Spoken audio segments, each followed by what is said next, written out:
Shalom Aleichem, parachat de la semaine, parachat Vayetse.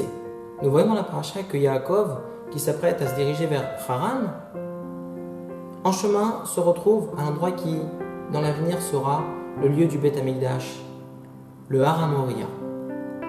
Yaakov Avinu institue la prière de Harvitz et prie cette prière. Et voilà qu'il s'endort. Et avant de s'endormir en ces lieux, le pasuk nous dit Vaikach me'avnei hamakom vayasem mera'ashotav. Yaakov Avinu a pris des pierres de cet endroit et les a disposées autour de sa tête. Pourquoi? Rashi nous explique car Yaakov Avinu avait peur des bêtes féroces. Voilà pourquoi il a entouré sa tête de pierres. Question qui se pose, je ne comprends pas. Si vraiment tu as peur des bêtes, alors mets des pierres tout autour de ton corps. Pourquoi uniquement au niveau de la tête? Et tu sais quoi, mieux encore. Même si tu avais mis des pierres tout autour du corps entier, tu crois vraiment que les bêtes féroces ne peuvent pas sauter au-dessus des pierres? C'est quoi cette histoire? En réalité ici, la Torah nous apprend, le Sabbat Mikelem a voulu nous enseigner une grande leçon de Emouna. Un juif doit savoir que toute la bracha qu'il obtient, la réussite dans les affaires, la réussite dans la famille, la santé, tout ce qu'il obtient, il faut qu'il sache que tout ça, il l'obtient de par Akadosh Baruch Hu directement. Simplement, Akadosh Baruch Hu a décrété qu'un juif se doit de placer son effort terrestre. Techniquement, il va aller travailler.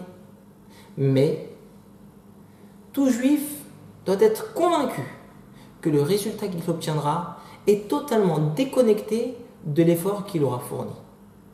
Ah, si c'est comme ça que ça provient uniquement d'Akadosh Baruch Hu, alors pourquoi Akadosh Baruch Hu a demandé l'effort humain, ce qu'on appelle la Ishtadlut?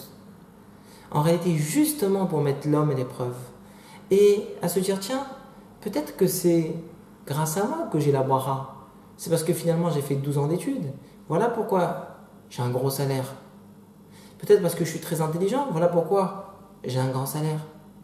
Tu te dis, non, justement, tu es dans une épreuve maintenant. Tu peux croire que c'est toi. Eh bien, quand bien même, tu te dois de te convaincre que tout provient d'Akadosh Baruch Hu. Si Akadosh Baruch Hu n'avait pas demandé la Ishtadlut, l'effort humain, l'homme n'aurait pas eu cette épreuve.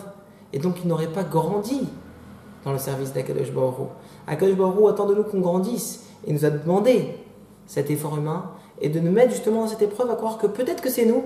Non, c'est Akadosh Baruch Hu. Sois convaincu que c'est Akadosh Baruch Hu. Du coup, pour revenir à Yaakov Avinu qui était convaincu que sa protection, il l'obtenait d'Akadosh Baruch Hu. Simplement, il se doit de faire Ishtadlut, l'effort humain. Alors Yaakov Avinu se dit, mais pourquoi investir dans la Ishtadlut, dans l'effort humain? Je n'ai qu'à me suffire d'une protection humaine la plus minime, si finalement cette protection je l'obtiens d'Akadosh Baruch Hu.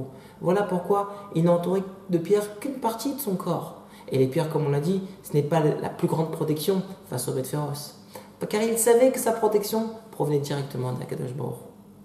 Mes chers amis, c'est un grand moussard pour nous et on doit se convaincre de cela.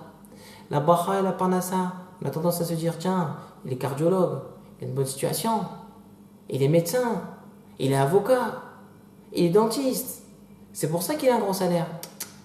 Tu aurais été couturier, tu aurais eu le même salaire. Simplement, car Akadosh Baruch Hu l'avait décrété. Simplement, il y a ici l'effort humain. Et du coup, ce qu'on doit retirer comme leçon, c'est qu'il est dommage d'investir tant dans l'effort humain. Minimisons l'effort humain et consacrons le temps restant dans l'étude de la Torah et dans l'accomplissement des mitzvot. Mes chers frères, c'est un message qui est tellement beau, mais tellement dur, mais Akadosh Baruch Hu nous donnera les forces d'Adagem pour vivre dans cet état d'esprit et grandir dans l'Emouna, et on bénéficiera d'autant de bracha et plus encore. Amen et Amen. Shabbat Shalom.